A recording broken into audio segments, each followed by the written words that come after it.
बिस्मिल्लाहिर्रहमानिर्रहीम। अल्लाहुम्मा सल्लि अला सय्यिदिना व हबीबिना महबूबिना व मौलाना मुहम्मदिन व अला आलिहि व बारिक वसल्लम। अज़ीज़ान गिरामी अस्सलामु अलैकुम। अज़ीज़ान गिरामी, 8 फरवरी को इलेक्शन अख्ताम को पहुँचा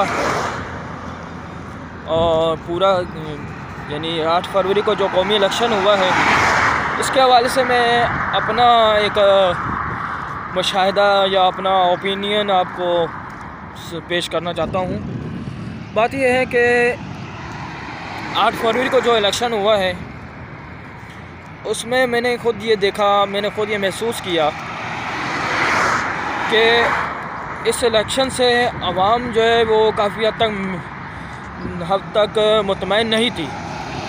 क्योंकि जब मैंने देखा कि आवाम का जिस तरह पहले इलेक्शनों में रश होता था या जितनी बड़ी तादाद जो है आवाम की निकलती थी, वो नहीं थी, यानी कि ना होने के बराबर थी। आपको मैं सिंपल से एक मिसाल दे दूं कि अगर किसी एक एरिया में 10 लाख आबादी हो और उसमें चंद सौ टोटल वोट पड़े, 2000 या 1500 टोटल अगर वोट पड़े, तो इससे आप ये नहीं कह सकते कि इलेक्शन बड़ा क्लियर हुआ है या इलेक्शन में बड़ा आवाम ने हिस्सा लिया है। आवाम का तो इसमें रोल नज़र ही नहीं आ रहा, सीधी सी बात है। और चंद वोटों से अगर कोई कैंडिडेट जीत जाता है, जैसे 800, 900, 1200, 1500 या 2000, 2500, ये कोई बड़ा मार्जिन नहीं है। देखा जाए तो अगर पूरी आवाम वोट डालने निकलती ना, तो नतीजा फिर कोई और निकलता। मगर लेकिन ज़्यादातर आवाम जो है घरों से बाहर निकली ही नहीं है। तो आप खुद अंदाज़ा कर सकते हैं कि एक हल्के में आप कितनी अवामी आबादी कितनी है, और उससे आप वोटों की तादाद अगर वो टोटल आप काउंट करें तो बहुत कम बनती है। तो इससे अंदाज़ा होता है कि आवाम का रुझान अब ख़त्म होता जा रहा है। क्योंकि आवाम को पता लग गया है कि कुछ भी हो, हर बार कोई ना कोई लाडले को ही लाया जाता है, और आवाम के लिए इस इलेक्शन से कोई फ़ायदा नहीं होता। और वाकई में आवाम की सोच ठीक है, क्योंकि हर बार वोट लेने वाले वोट लेके तो चले आते हैं, लेकिन आवाम के मसाइल को दोबारा तवज्जो ही नहीं देते।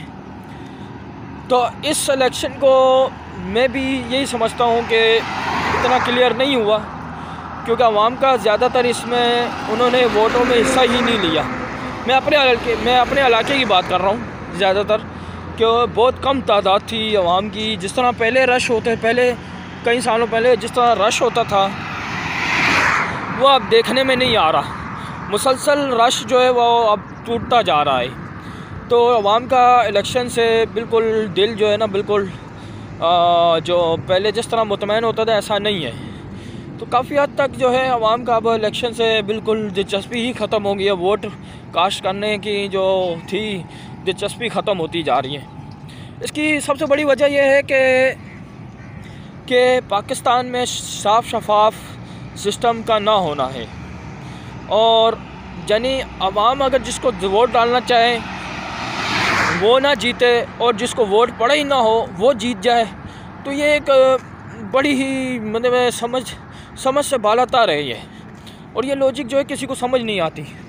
या तो कोई इस लॉजिक को समझाने का कोई एक्सपर्ट होना चाहिए, कि जो हुकूमत की तरफ से या किसी सिस्टम के अंदर जो बैठे हुए हैं, उनके पास इसकी काबिलियत होनी चाहिए कि इस लॉजिक को समझा दें कि जिसको ज़्यादा वोट पड़ा ही नहीं और वो जीत जाए, और जिसको ज़्यादा वोट पड़ा है वो हार जाए। ये लॉजिक आज तक हमें समझ नहीं आई, क्योंकि शायद ज़हीन तरीन साइंसदान आइंस्टाइन और न्यूटन और बड़े बड़े ज़हीन तरीन साइंसदान भी होते, तो वो भी इस लॉजिक को शायद समझ ना पाते कि पाकिस्तान में कम वोट वाला जीत जाता है और ज़्यादा वोट वाला हार जाए।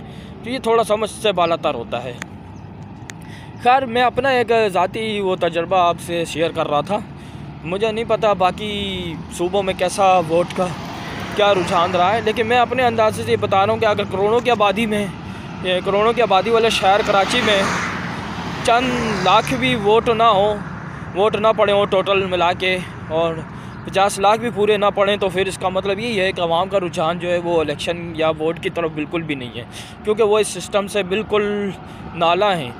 तो यानी इस सिस्टम से वो बिल्कुल खफा हैं। और अब आवाम को कैसे कायल किया जाए, आवाम को कैसे मुतमईन किया जाए, वो तो फिर सिस्टम में जो बैठे लोग हैं उनका काम बनता है। और कि इलेक्शन को साफ़ शफाफ बनाने के लिए क्या इक़दाम करनी चाहिए, कौन सी काबिलियत का मुज़ाहरा करना चाहिए और कैसे आवाम को एतमाद दिलाना है, ये तो सिस्टम में मौजूद लोगों का ही काम है कि वो अपने आप को किस तरह से यूटिलाइज़ करते हैं। शुक्रिया। अस्सलाम वालेकुम।